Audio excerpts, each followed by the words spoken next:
Hello, हामी चाहिँ यता दुर्पिनको माथि डाँडामा आइरहेछु हो।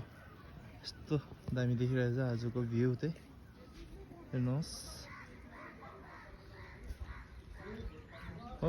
वाह, दामी भ्यू आइरहेको छ हेर्नुहोस्। यो एक राउन्ड घुम्दैछु म चाहिँ।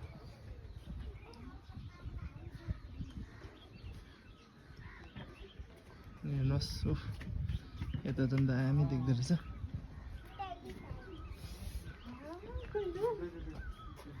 यता कालिम्पोङ पनि दामी देख्छ। यहाँ हेर्नुहोस्, यो चाहिँ कालिम्पोङ बजार मजाको देखिन्छ। वाह, कस्तो दामी देखेको स्याक्री।